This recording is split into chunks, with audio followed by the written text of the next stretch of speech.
Welcome to A Fine Time, The Nanny Revisited. This is a podcast about The Nanny, where we recap each episode and then discuss, sharing our own unique take on each episode. I'm Bernadette. And I'm Debbie. Today we're talking about episode 96, The Passed Over Story. As usual, we'll start with a brief summary of the episode.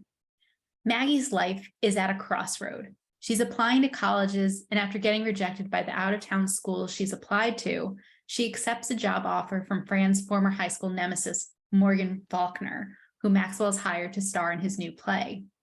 Morgan's reappearance in Fran's life causes her to question her life choices and inflames jealousy when Fran feels like Morgan is taking away the only daughter she never had. Maxwell's two other children aren't viable options because Fran is distancing herself from them because she owes them money. When Maggie announces that she's going to Europe with Morgan instead of going to college, Maxwell is appalled. Fran, who sees Maggie as a blonde heiress who doesn't need college, goes to Morgan's hotel room and warns Maggie that if she keeps the job, she may one day regret not going to college. Meanwhile, Sylvia has invited the entire Sheffield family and Niles to the Fine family Passover Seder, so Niles has kept himself busy cooking different Jewish delicacies in preparation. At the Seder, Maxwell fires Fran for leaving Maggie's college decision up to her before rehiring Fran when Maggie announces that she quit because she doesn't want to regret not going to college, and Morgan turned out to be a slave driver. Morgan wanted Maggie to head to the airport during rush hour to pick up Barbara Streisand and James Brolin. Fran grabs the car keys and runs out shouting, "It's the miracle of Passover! The Messiah is coming!" Bernadette, do you want to add anything? No, I do not. Would you like to take us to scene one? Yes. So we open in the living room, and Fran and Maggie are there, and Maggie's saying like, "I don't know why I applied to Princeton. I'll never get in with my SAT scores." And Fran's like, "Honey, you want to get in? Forget your SAT scores. Just attach your father's TRW." Mm-hmm. So Maggie, there's also then a discussion about why she has to, apply so far away, all this kind of stuff. And Maggie's explaining she has to get out of this town because if she stays in the house, she won't have any social life. And Fran's like, "Oh, it's the house." Mm-hmm. Maxwell walks in at that point, and he's like saying, "It's amazing. You win three Tonys, and suddenly everyone's returning your phone calls." Um, and, you know, talking to Fran, he says, "Miss Fine, you'll never guess who agreed to star in my new show." Um, and Fran is like, "The woman who was snubbed for the Academy Best Director for the Best Motion Picture Yentl?" Right. And Max was like, "If Barbara and your mother were both drowning, who'd you save?" And Fran's like, "My mother. Barbara can walk on water." Mm-hmm. He says this like immediately. She did not have to stop to think about it. Nope, not at all. Yeah. And then Maxwell though is kind of like, "I give up." "Well, I got Morgan Faulkner." And Maggie's like, "Oh my God, I love her." And Fran's not impressed. "Hun, I went to high school with her when she was Marcy Feldman." And Max was like, "Well, she's a wonderful actor." And Fran's like, "And quite a magician. She made half her nose disappear between 10th and 11th grade." And Max was like, "Now you behave yourself. She'll be here in a few minutes." Fran's like, "Oh, well, I'm going upstairs. Can't stand to be around people who are ashamed of what or who they are." Uh, and Max was like, "Don't you want to see her?" And Fran's like, "And have her find out I'm a nanny? Have you gone mental? We were the most popular, you know, at school. There was always a big competition between them. Now she's, on the cover of Elle, and she's the winner essentially on their long-standing popularity contest." Um, so yeah, she goes upstairs. Do you have anything you'd like to add to this opening scene? Yeah, just that last part. Fran says that that they were the most popular girls in high school and they were very competitive. And Maxwell makes the mistake of asking what happened between you. And that's when Yeah. Fran says, well, I'm a maid and she's on the cover of Elle. I'd say we have a winner. Yes. Exactly. I find it amusing that Fran even calls herself a maid whenever her She's mom's like, not. you're a maid. She's like, I'm a nanny, ma. Yeah. I mean, it's not like she's cleaning. Exactly. As we'll talk about later. Yes. So in scene 2, I believe we're in the foyer and it's Niles and Maxwell talking, and Niles tells Maxwell that Sylvia has invited us over for the Jewish holiday. Well, Maxwell doesn't know which holiday it is. He's like, is this the holiday where you can't eat all day and then stuff yourself? Or you light candles, then stuff yourself? Or the one where you build a straw hut, then stuff yourself? And Niles responds, I believe it's where you hide crackers from small children and then stuff yourself. Maxwell's like, Passover. Hmm. And Cece comes in and asks Maxwell, she starts to ask about Fran, but she frames it in such a way where she's like, I don't want to look a gift horse in the mouth, but Niles jumps in, then don't floss in a mirror. Cece Hmm. continues, why is Nanny Fine hiding from Morgan Faulkner? And Maxwell explains that the two of them were in high school together, and Miss Fine's a little embarrassed about being a nanny. So Cece, without missing a beat, turns to Niles, what about you? Aren't you embarrassed about being a butler? And he's like, I don't know Morgan Faulkner. And she's like, Hmm. no, I meant in general. Hmm. And so then did you cut this here or did you count this all? Um, no, I kept it all together. Okay, then I will keep it all together. Doorbell rings, in comes Morgan, and Maxwell says to her, I'm so thrilled to be working with you. And she smiles, takes her sunglasses off. She walks in, she looks very glamorous, takes her sunglasses off, wait 2 weeks and see if you say that. And Cece introduces herself. I'm his partner, Cece Babcock. And Morgan says, it's a pleasure. And Niles chimes in, wait 5 minutes and see if you say that. And Hmm. Maggie comes up to Morgan. She's like, oh, Miss Faulkner, I'm such a big fan. I got your autograph at the whiskey bar. Well, that caught Maxwell's attention, the whiskey bar. And Morgan's like, I'm sorry, I don't remember. And Maggie's like, oh, why would you? I was never there. And she like walks Uh-huh. off. And so Morgan comments to Maxwell, oh, your daughter's very beautiful. Is there a Mrs. Sheffield? And in comes Fran at the top of the stairs, making an entrance. Are my ears burning? She comes down the stairs. Morgan, it's Fran. Fran Fine from Hillcrest High. And like Morgan has no recollection, no recognition of Fran. And so Maxwell tries to jump in. Miss Fine, Morgan meets so many people. My friend's like, but why doesn't she remember me? She's the one who got everything changed. And then she laughs, her, distinctive nasal laugh. And Morgan's like, oh, that Fran Fine. Don't tell me you're Mrs. Sheffield. And Fran's like, well, she like grabs her and starts pulling her away. Let's just say we don't need it. We don't need to sign a piece of paper, but the kids adore me. I live here. You fill in the blanks. And Morgan's like, so you're the nanny. And Fran's like, Hmm. and the blanks are filled. Yep. Do you have anything you want to add? I do not. All right. Would you like to take us to Sylvia's kitchen? Yes. So we're in Sylvia's kitchen. Sylvia's cooking. Fran's there, and Fran's like, "Why are you cooking for 12 when Passover is a week away?" And Sylvia's like, "What, Passover? Uh, I did 5 minutes of a Jane Fonda tape. I feel lightheaded." Mm-hmm. So yeah. Fran says every question, and I can't quite make chokes in your life. Do you know Yeah. why my note would say that? So Fran asks Ma, do you ever question the choices that you make in life? Choices. Okay. That was just a very do you ever question the choices in your life? And she's like, Sylvie says, sometimes I sit across from your father and I look at his face and I wonder, is he going to finish that lamb chop?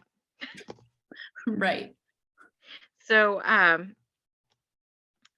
Fran's like wondering which Jane Fonda video she watched. Was it Clute? Um, but anyway, she asks. Sylvia, can you put your fork down for 2 seconds? I'm very upset. And Sylvia's like, what's bothering you? She's a big star. You're a maid. You know, n- oh, and then she's like, uh, did she say mamala? She does. Mamala. Never look into others' windows. You never know what is going on in life. And she like kind of goes over to her window and looks out and points across the way. And she's explaining she was born blind. Our bedroom windows are right across, and she's never looked in. Uh, and Fran's like, maybe she made herself that way. And she kind of turns her fork toward her eye. So basically, because the neighbor has never looked into the Fine's bedroom, Sylvia assumes she's blind. Because who wouldn't be nosy? But Right. Fran, of course, is implying that nope, she probably made herself blind if she were to look into your bedroom window. So Right. again, the irony that we often have in this show where Sylvia is saying, "Don't ever look in someone else's window," and there she is always looking in someone else's window. Right. Um, have anything you'd like to add to that scene? The one detail I'll mention is that Sylvia uses the neighbor across the way as an example because Sylvia says that for years she envied the fancy apartment Ah, and yes. she was jealous of this person and then she realized that she was blind. So that's all I Yes. wanted to say. Thank you. So will you take us to the kitchen, the other kitchen? Yes, so we're now in the kitchen in the Sheffield home, and Fran walks into the side door and she takes a sniff. What's cooking? And so it's a good thing this is my scene, by the way. Niall Yes, it is. Niall says, "I've been experimenting with recipes for your mother's Seder. I've made kreplach, knedel, simmis, and gribbinus." And those are all those things, and we'll talk about them later. Fran's response, "Yummy. Boy, Niles, you're really taking this seriously, aren't you?" To which Niles responds, "Oi, I've been eating like a chaza. My pants I can't zip, and when are you getting married already?" And Fran looks at him and says, "It takes a lot more to being Jewish than just cooking. There's a whole other wiener you got to schnitzel, mister." And then she asks, where's Mr. Sheffield? And Niles walks over and says, in a very well, I'll try to impersonate him. He says he's with Miss Fancy Schmancy movie star Big Shot. And I did not do that justice, but the way Niles delivered that line is just beautiful. Um, to which Fran says, this is getting scary. Quick, eat a piece of ham, play a sport. And so Niles, sort of comes back to himself and says, "You're being far more sanguine about Miss Faulkner than you were yesterday." And Fran's like, "Well, first off, welcome back. Second, I'm trying, I don't like to look through windows." Do you have Mhm. anything you want to add? No, I don't. All right, what is Fran doing? Uh, oh, I didn't write that down, She's but looking through a window. yes. Oh, sorry. When I start, yes. We Sorry. Yes. immediately sorry. In my scene, yes.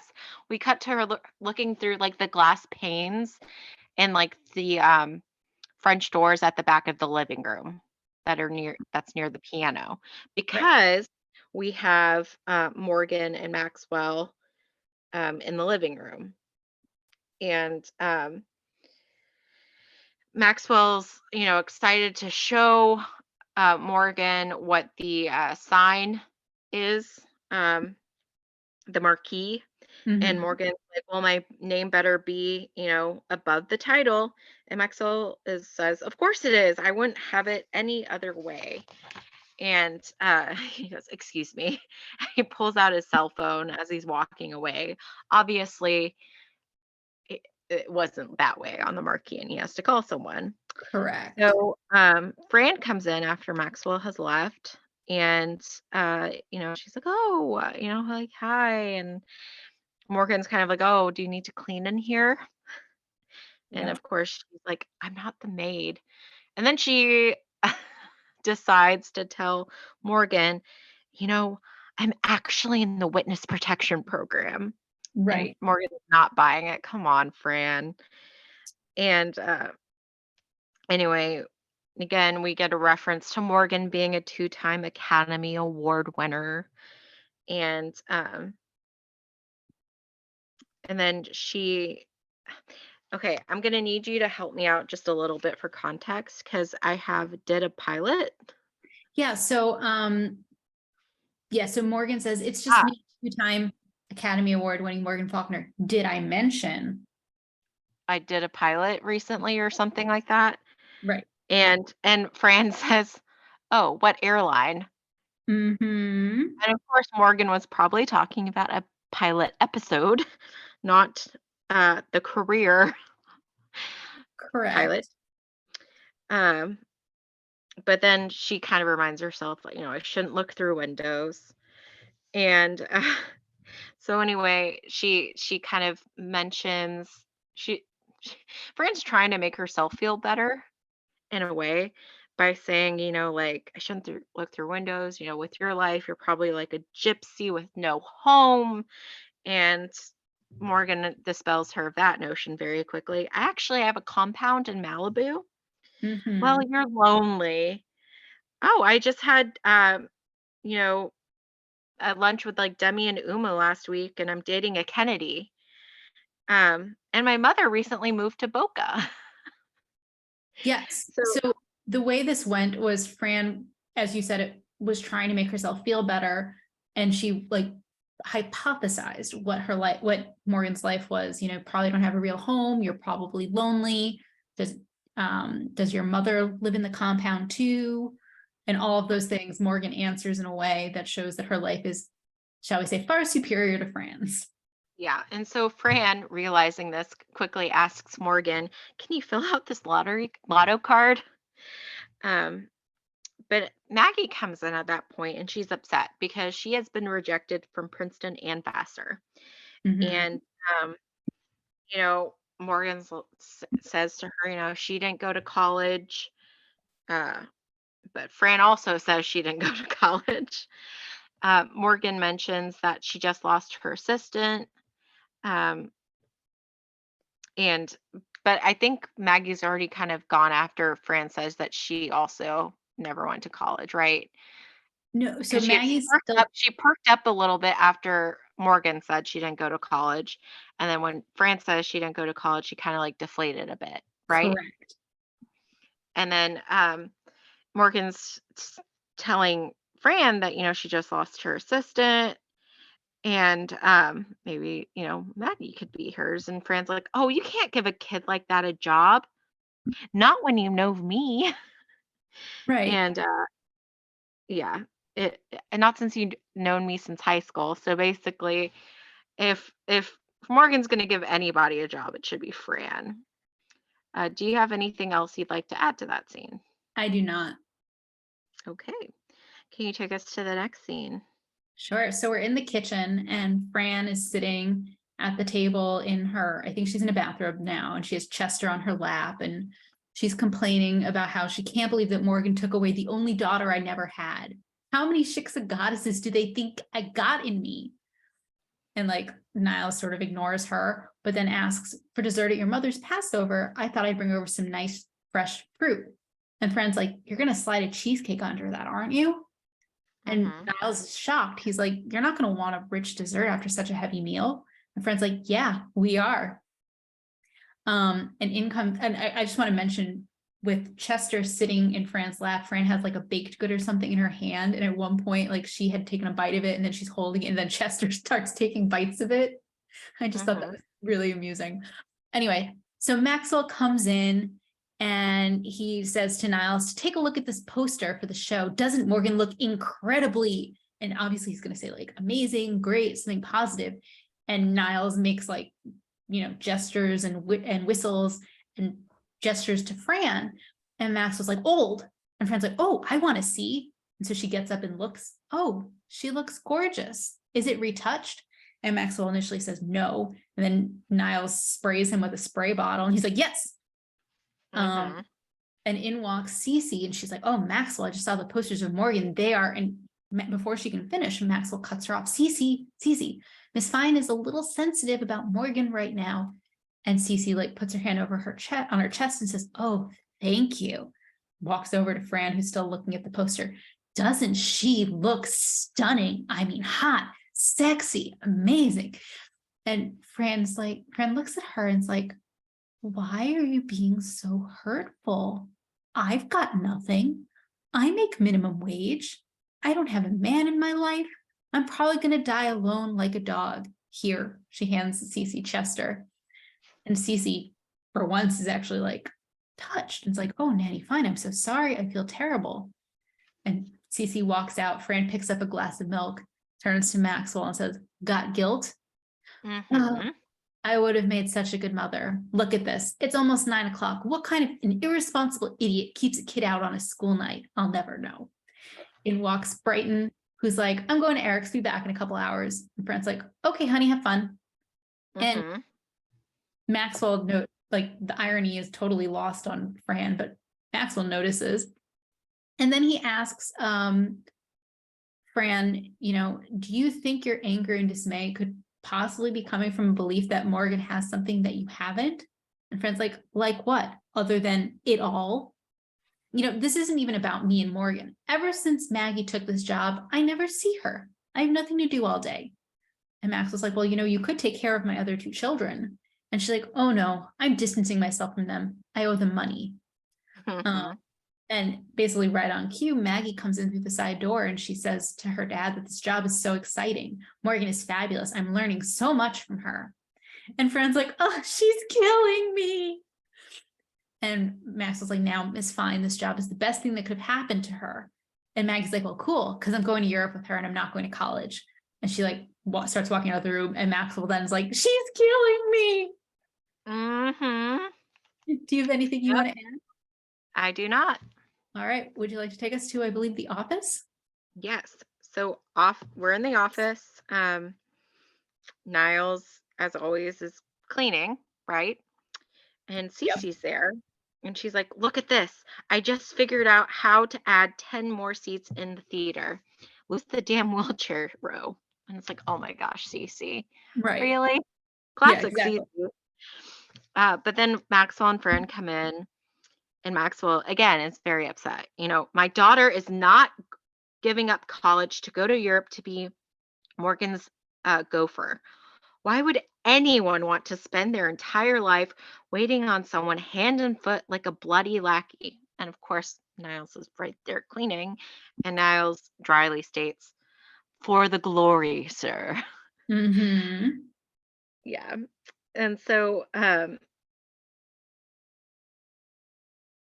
I think Fran has like an old yearbook, Yeah. and she's looking at Morgan's picture, obviously, because she's like, look at that beak. And the Beretta's shoulder. Yes, she says that Morgan's first job was sitting on Beretta's shoulder. Is Ah, yes. And both Cece and Fran laugh together over this.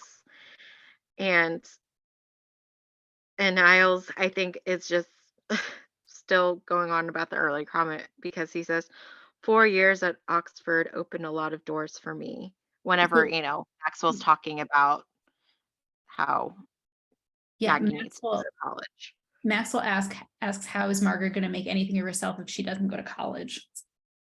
Hmm. And And that's what Niles points out, Niles went to 4 years at Oxford. That really opened doors for me. And he goes out to the back door. he opens the back door, right? Yeah. And then he like turns around so that he's facing everybody through the window pane, and he takes out a squeegee and just Mm-hmm. in the most loud way possible, just like brings it down so that there's that huge kind of like window squeaking sound. Yup.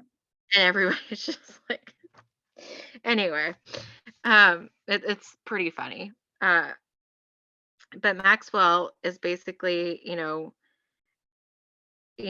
telling Fran that she needs to tell her, to quit, But then, you know,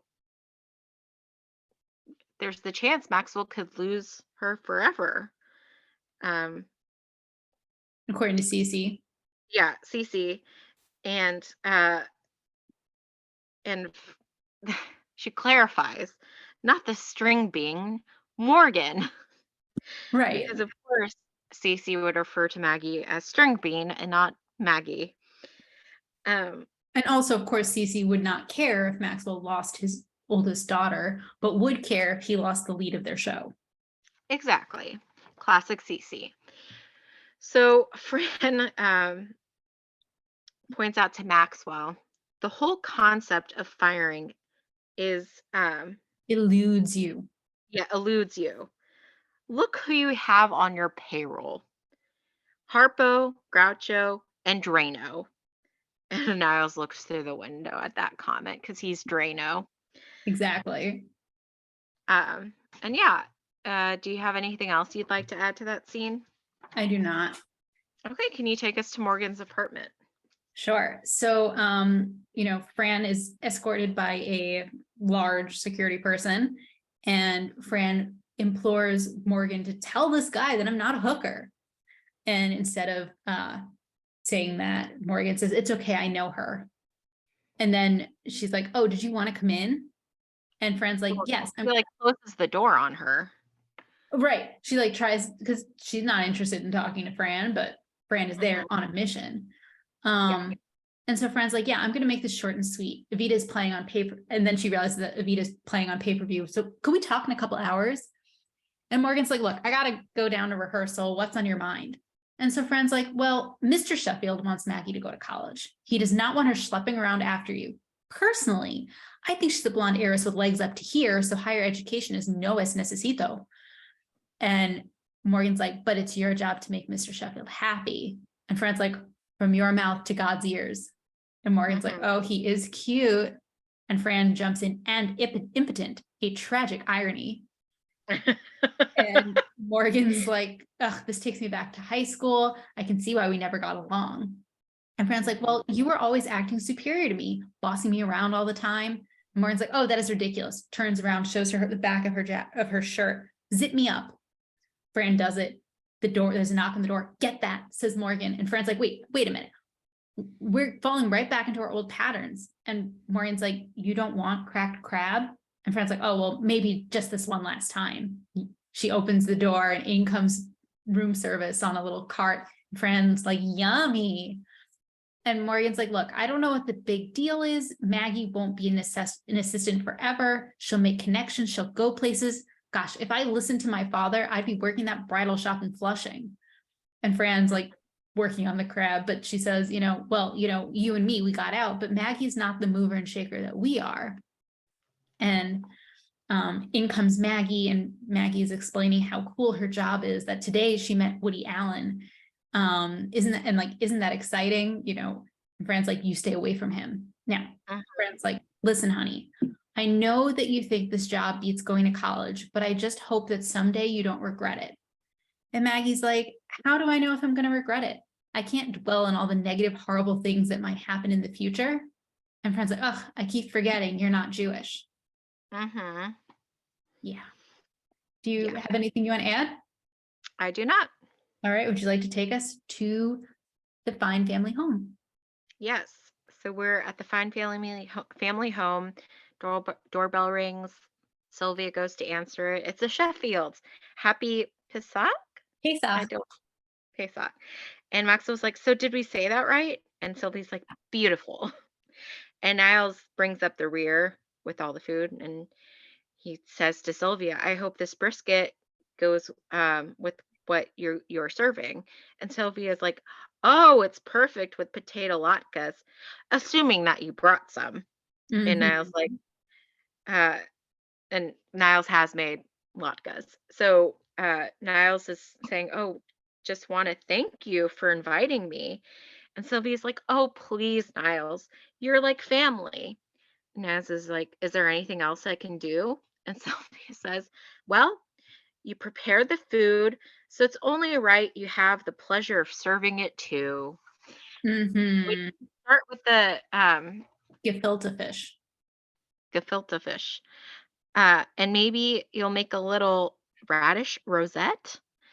And Niles goes off not too happily.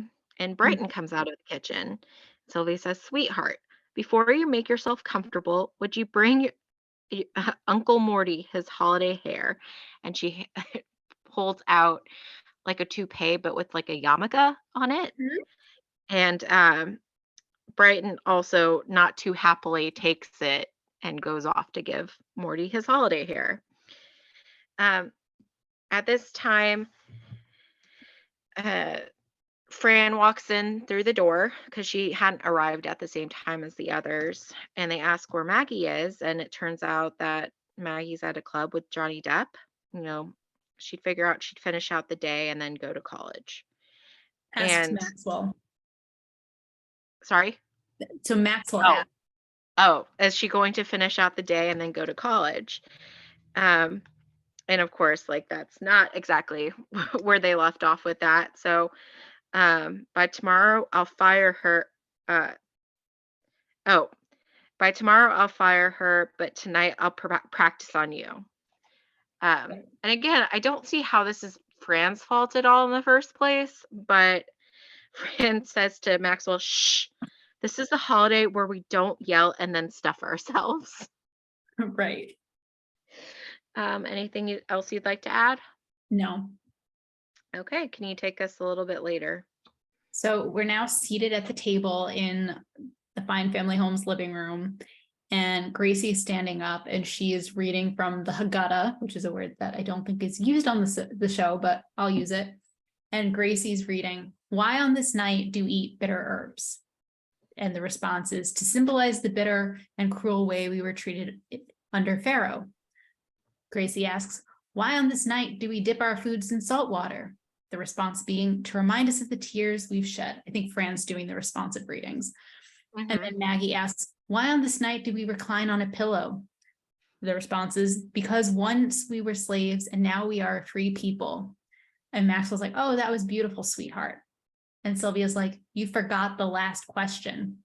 And just to clarify, that was Gracie asking all of them. Yes. Sorry, did I Yeah, say Maggie? you said Maggie at one point. Ah, Just wanted to clarify. correct. It is Gracie, and that is important. I will also point out that Gracie only reads 3 of the 4 questions because there are 4 of them. This additional one that Sylvia's like, "Hey, you forgot the last question." Gracie reads, "When is daddy going to marry my daughter already?" Hmm.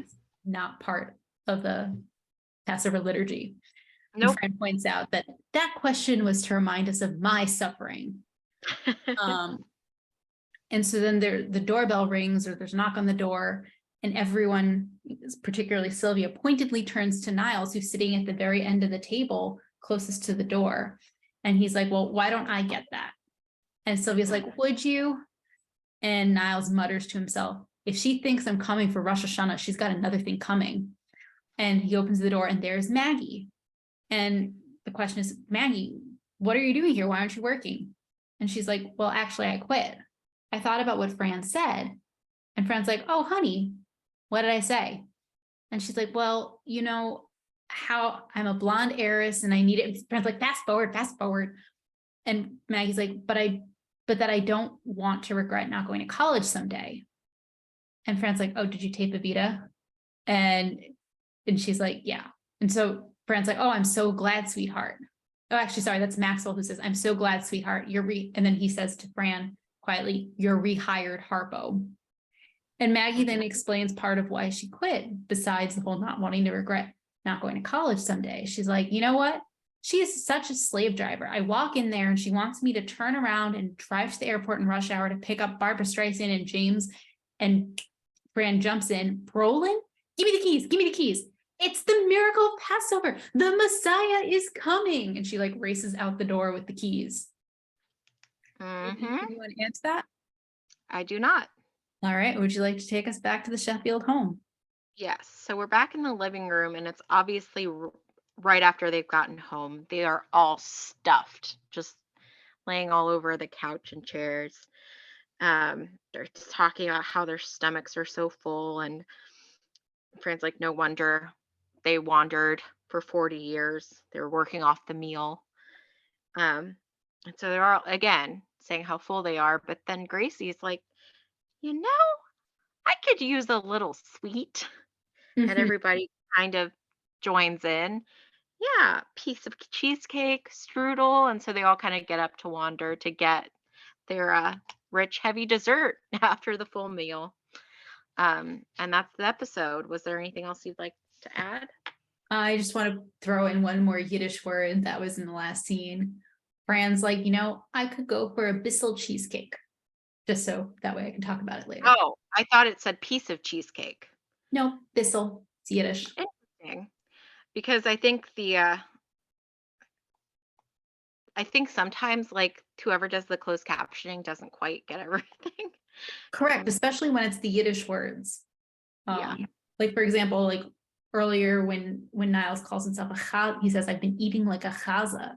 I'm pretty sure it's spelled Chazer, which is Mhm. not how chaza is spelled. So Mhm. Yeah. Interesting. yeah. So yeah, that is the episode. Is there anything kind of overall you want to discuss? I just want to make one note, which we will definitely revisit in Yiddishkeit, but this is probably the most Jewish episode in the series. So Beating out the other one you said was very Jewish? I would say so, yes. Okay. Do you have anything you want to talk about thematically before we jump into our shticks? Just kind of like going back to why would Maxwell blame Fran for Maggie wanting to not go to college? You know, because even from the get go, Fran's like, oh, that should go to me. Mhm. So, what did you think about that? I didn't take it so much as the like Maggie's initial decision not to go to college as being Fran's fault, because you're right, Maxwell does not have a leg to stand on then, because he's the one who brought Morgan Faulkner into their house. Yes. Fran was not thrilled about that. Fran does not like her, etc., etc. Um, Hmm. it seemed more like Fran took it upon herself to get Maggie fired, and then she didn't succeed at that. Instead, Fran left the decision up to Maggie, and that was the part that Maxwell really took issue with. But did Fran volunteer to get her to fire? I thought Maxwell had directed her. So Maxwell said that he was going to go down Oh, to Morgan and get Morgan to fire her, and Fran's like, the concept of firing eludes you. yes. Look who you have Okay. on the payroll. Yes. Okay. Yeah. Okay. Yeah. Was there anything else before we jump into favorite fashion? No, I'm ready to talk favorite fashion if you are. Okay. Go ahead. Do you have any favorite fashion this time? The one piece of clothing that's stuck in my mind is the white shirt that Morgan Faulkner is wearing in her hotel room. It's like has white sort of semi-sheer sleeves. It has really big collar around the neck. Um, Hmm. I just thought it was very notable. I liked it. I'm not quite sure I would wear it, but Yeah, I kind of had similar feelings as you. Like, I don't think I could pull that off, but yeah, it was very interesting and I liked it. how about you? Yeah, so I agree with that. And then I'm trying to recall, was the robe that Fran was wearing, is that one of the purple ones? Yes. Yeah, it looked very comfortable. Oh, it absolutely did. No wonder Chester was comfortably sitting on her lap. Yeah, She felt yeah, nice and soft and warm. yeah. That's a throwback to all the times she would wear robes. So, Mhm. but yeah, other than that, I didn't really have anything else. How about you? I kind of liked the blue suit that Fran was wearing when she, talks to her mom. It's like, do you ever question the choices you made in life? It's like a sky blue with a like yellow and like almost a floral trim, and she's wearing it with a yellow headband. I like Hmm. that. But Hmm. otherwise, I didn't have any other comments. Okay. So moving on then to notable New Yorkers. Yes, ma'am. Okay. So this week, I'm gonna say you're gonna be talking over in the Yiddish cop section about the title, so we'll move past that. Mhm. But I guess just for anybody not familiar with the U.S. college like entrance score stuff, um, SATs. Um, I don't know if you put that on your list or not. I Have you? did. I did. It's a standardized Okay, test that go is for it. used in college admissions that tests reading, writing, and math. And that's according to our friends at the collegeboard.org. My understanding is that in recent years, the SAT, a lot of schools have made the SAT optional and not a Mm, required test. But at the time that Maggie would have been applying, it would have been required. yeah, yeah. And And I'm actually, curious more actually, on the alternative, the ACT. correct. But I feel like the ACT is more like a Midwestern, like on the East Coast. I don't think the ACT isn't talked about. Yeah, okay. And Makes actually, as I realized, at the time that Maggie would have been, if Maggie had been a real person, had she been applying, the SAT would have only tested reading and math. I don't think it would have had the writing section yet. yeah. I think that came about more around the time we were going to take it. Exactly. So, yeah. Um, did you do anything on the TRW or no? I did not, but I did. I Okay. did. I did look up Princeton. Okay. Go for it. Uh, so Princeton is a private four-year college in New Jersey, which advertises that it, and I quote, advances learning through scholarship, research, and teaching of unsurpassed quality with an emphasis on undergraduate and doctoral education that is distinctive among the world's great universities and with a pervasive commitment to serve the nation and the world. That's according to our friends at princeton.edu. Hmm. You can tell Um, where it came from just by my yeah, quoting. yes. Yeah. Did you put Tony's down for this week or I, no? I did not, because I feel like we've talked about the Tonys before. Yeah, I mean just last week, right? Or the Yeah, week before. yeah. Recently, very Very, recently. very recently. Yeah.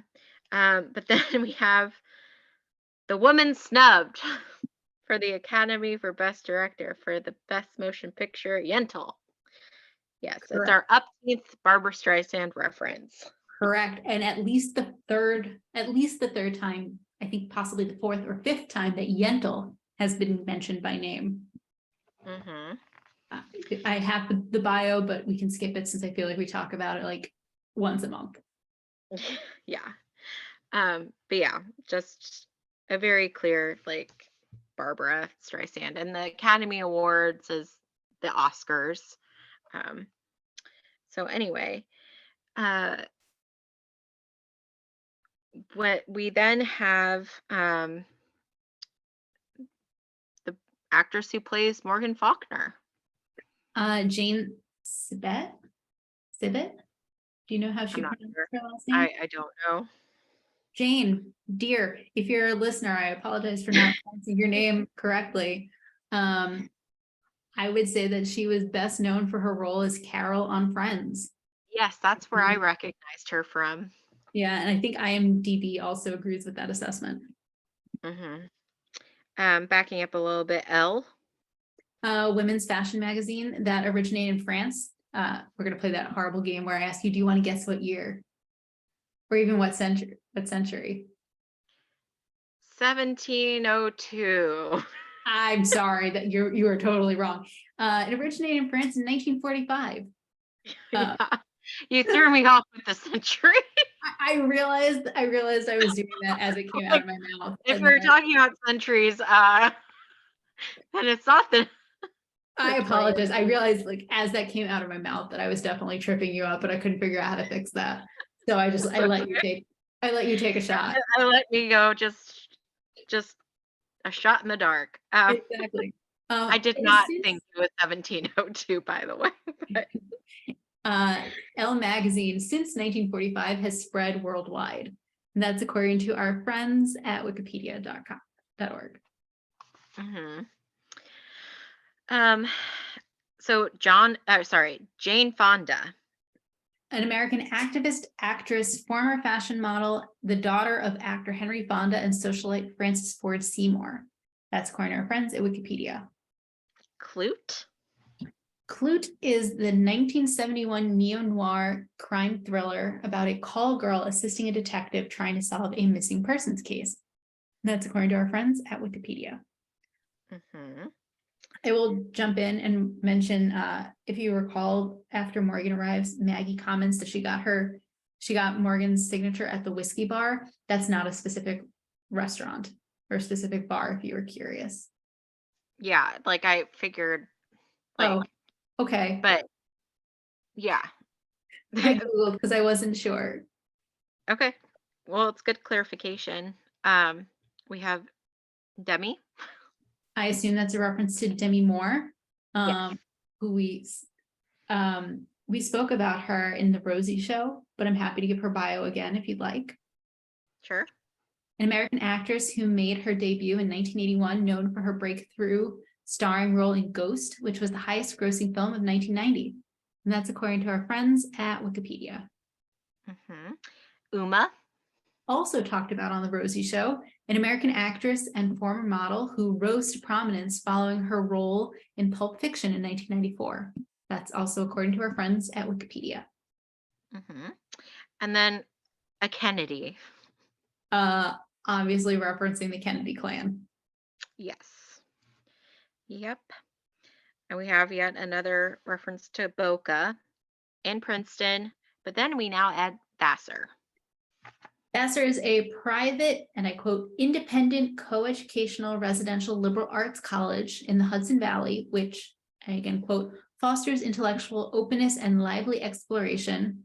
It was originally founded in 1861. I guess I should have had you guess that. It was originally founded to offer women equal educational opportunities. And that's according to our friends at vassar.edu. hmm Did you have Shiksa goddesses? That's in Yiddishakop. Okay. And then let's see. Got So guilt. yep, the guilt is quite obviously a reference to the campaign Got Milk. Yep, That was everywhere. It feels like. pretty much. Um, yeah. So Beretta. So Beretta was an ABC television series that aired from 1975 to 1980, which was about an unorthodox detective who lived with his cockatoo named Fred in the King Edward Hotel. And that's according to our friends at Wikipedia. Harpo Groucho. Sorry. I also had one other note.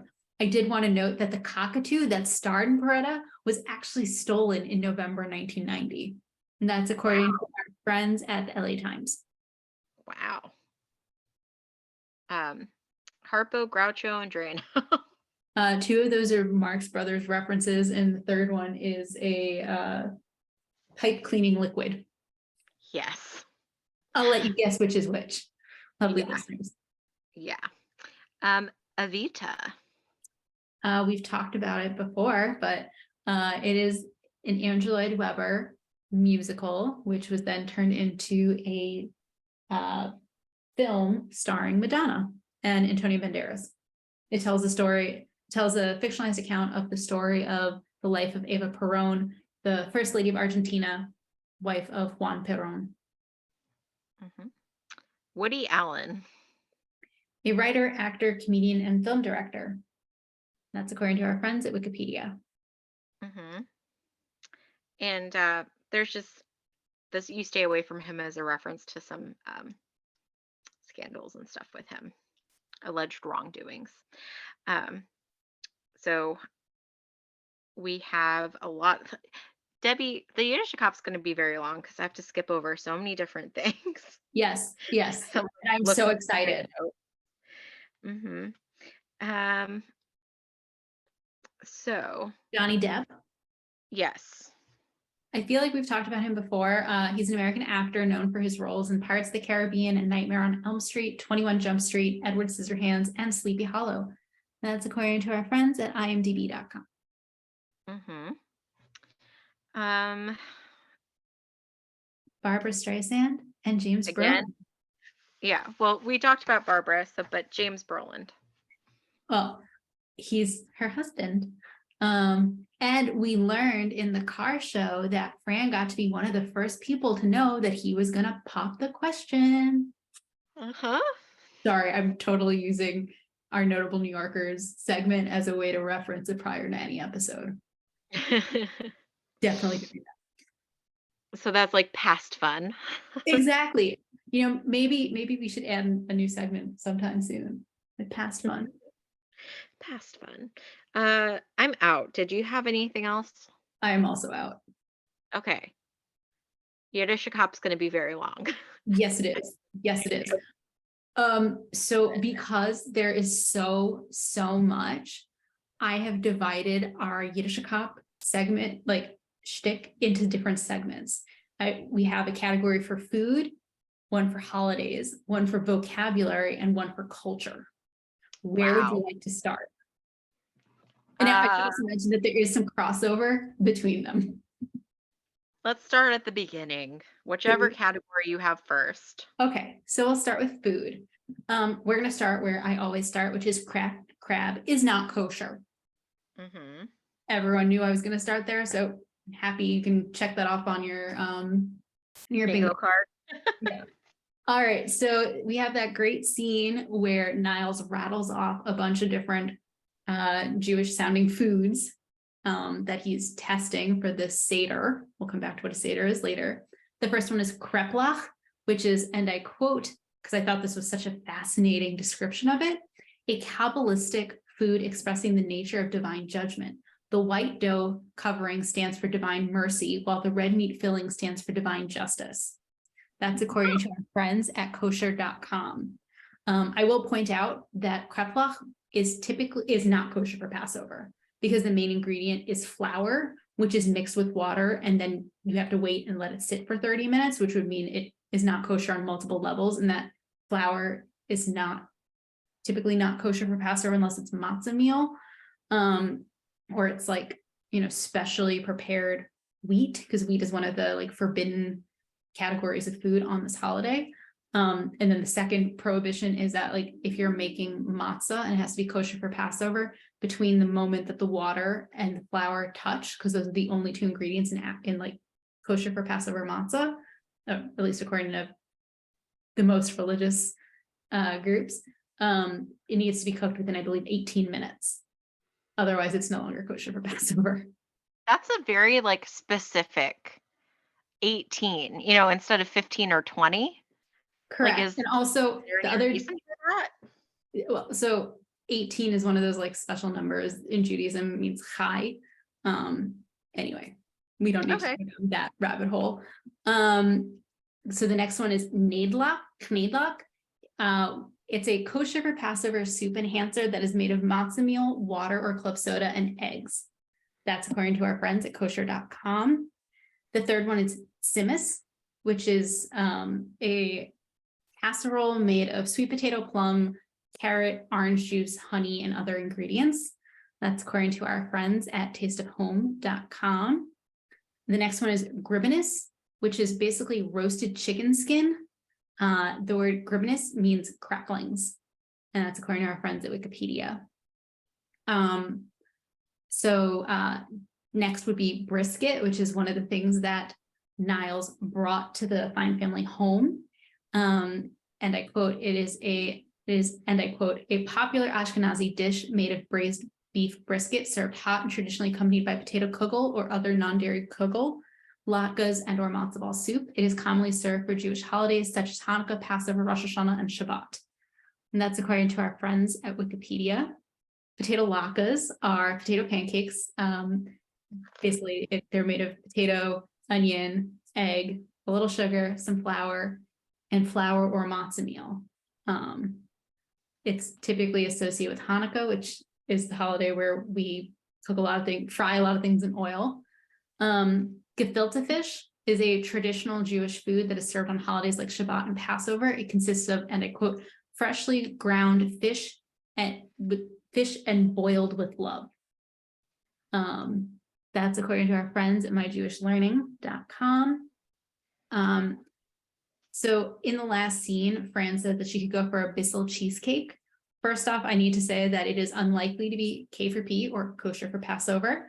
But also it triggers some of those other rules under kosher, like as we've talked about before, one of the main rules that people know is that you don't mix meat and dairy, but that extends further to not only do you not let meat and dairy be eaten at the same table, but you have to wait a certain amount of time between when you eat meat and when you're allowed to eat dairy and vice versa. So in the Orthodox tradition, you have to wait at least 6 hours after eating meat in order to eat dairy.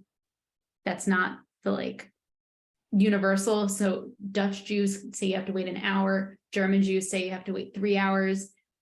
Looking at the other way, like the other way around, you have to wait at least an hour after eating dairy before you can eat meat. So I think that's everything in food. Did I miss any food? I don't think so. Okay. So turning to holidays. So in the second scene, Maxwell asks basically what holiday is the Seder for, and he rattles off a number of relatively nondescript descriptions of holidays. So the holiday where you can't eat all day and then stuff yourself is Yom Kippur, which marks the end of the days of awe. That's where you fast and you're basically trying to atone for your sins against God, and you're hoping to be written in the book of life. And the good things will come in the next year. Maxwell asks about the holiday where you light candles and then stuff yourself. That is Hanukkah, where you light the menorah, or as we've talked about before, more properly, the Hanukkiah, and then you eat a lot of fried food. The holiday where you build a straw hut and then stuff yourself is Sukkot. It's a harvest festival. It's known for people building what's known as a sukkah. And basically you're supposed to dwell in your sukkah throughout the holiday, which basically means it's in the Reform movement, that's basically you're going to go eat in your sukkah. You're probably not going to sleep in it, but in some communities you would sleep in your sukkah. All right. The holiday where you hide crackers from small children and then stuff yourself. That is Passover, or Pesach. It celebrates the Israelites' freedom from slavery in Egypt. The hidden crackers are known, well, first off, the cracker being referred to is matzah, which is unleavened bread, which we talked about a little bit a few minutes ago. The hidden part are known as afikomen. It's one piece. It's that word actually comes from Greek. It means dessert. During the Seder, so we'll come back to that in a moment, the afikomen is hidden, and then usually children try to find it for a prize. And then the last thing you eat at the end of the Seder is a piece of the afikomen. All right. The Seder technically means order. It is a scripted ritualistic meal that is eaten on the first 2 nights of Passover. We saw part of what a Seder would look like with Gracie asking the 4 questions. And you're right, Gracie, not Maggie. She asks 3 of the 4 questions. The missing question is the first question, which is, on all other nights we eat chametz and matzah. Why on this night only matzah? Chametz is the leavened bread, basically, or the other grains that are forbidden over Passover. All right. The Messiah is coming and the miracle of Passover. The miracle of Passover was God freeing the Israelite slaves from Egypt, and then, of course, parting the Red Sea so that they could escape Pharaoh's army. Yet at the Seder, there's actually a specific portion where we open the doors to invite Elijah the prophet in. All right, and then the last holiday I will mention is Rosh Hashanah, because Niles comments that, if Sylvia thinks I'm coming for Rosh Hashanah, she's got another thing coming. Rosh Hashanah is the Jewish New Year. It begins the days of awe. This is I kind of think of Rosh Hashanah and Yom Kippur as 2 sides to the same coin. This is very simplistic, but this is the way I think about it. Rosh Hashanah is the happy, sweet new year where you're eating, apples and honey and other sweet things to try to guarantee you a sweet new year. And it marks the beginning of the days of awe. Yom Kippur is the end of the days of awe, and it's much more solemn, and you're, hoping to be written in the book of life. Mm-hmm. All right. Those are the holidays. Any questions? No. All right. On to vocabulary. we've had some of this vocabulary before. Schlepping, it's an arduous trek. Oi is a general exclamation. Chaza is a pig or a glutton. Shiksa is a non-Jewish woman. In looking into this further, I thought it was very interesting to learn that it comes from the Hebrew word for abomination. Apparently, this is a common television trope for a non-Jewish woman to take away the nice Jewish boy. That's according to our friends at tvtropes.org. The opposite of a shiksa is a shena maidel, which means a pretty Jewish girl. And then the last vocabulary word is bissel. It means a little or a small amount. All right, last section, culture. So you noticed, so this is totally not in any order. I'll try to put it in order. So after, Niles goes through the list of all the Jewish foods he's cooked, Fran points out to him that there's another wiener, you got a schnitzel. She's referring to the covenant of Brit Milah, or circumcision, which is one of the most observed covenants. Even people who are not particularly religious will still have their son circumcised. And she's clearly indicating that Niles would need to be circumcised. I won't go further into that. In that same scene, Fran tells him, it's getting scary, eat a piece of ham, play a sport. So ham is obviously not kosher. Play a sport. There's I'm going to quote from our friend Ari Sklar. His book is titled Beyond Stereotypes, American Jews and Sports in the 20th Century, which was published by Purdue University Press. He said, and I quote, "The stereotype of generally male Jewish physical inferiority has reinforced the belief that Jews focus on intellectual pursuits at the expense of physical activities. That is to say, a belief persists that they all tend to take after the biblical Jacob, favored by God, a mama's boy, and one who kept the tents, rather than his far more brawny and presumably more athletic brother Esau." I thought that was an interesting, thesis. I'll also point out there is a book by Franklin Foer and Mark Tracy, which discusses Jews and sports. It's titled Jewish Jocks, an Unorthodox Hall of Fame. And then finally, I'll just mention a handful of ritual objects we saw at the Seder or before the Seder. As you pointed out, Sylvia asked Brighton to bring Uncle Morty his holiday hair, and it does have a yarmulke or a kippah on it.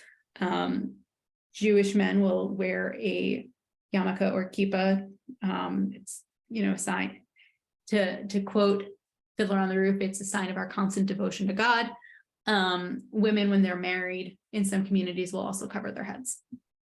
We also saw the Hanukkah in the back of Sylvia and Morty's living room. We've seen it before.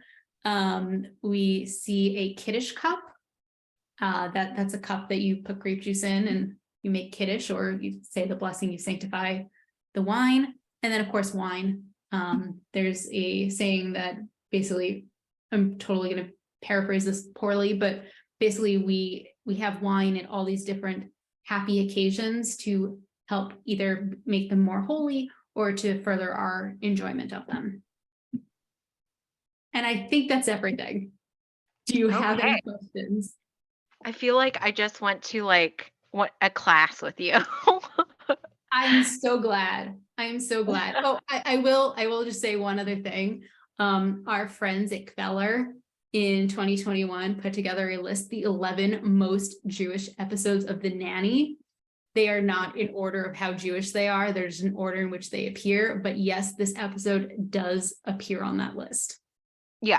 I mean, that was the most extensive, I think, Yiddish cop we've ever had.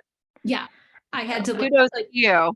Thank you. That's why I tried to group things somewhat thematically, because otherwise it would have just been me word vomiting without any organization. So good job. Thank you. Okay, so then are we ready for 90s nostalgia? Yes, we are. And I will let you go first since I've been doing a lot of talking. Maxwell's cell phone. Mm-hmm. Is that the first time we've actually seen him on a cell phone? Because we've usually just referenced the phone in the limo. Right. I mean, I was going to say we've seen the car phone. Yeah. I don't I don't know. Interesting. But yeah, but he has a cell phone, but not a smartphone. Correct. Old cars. Yes, as per usual.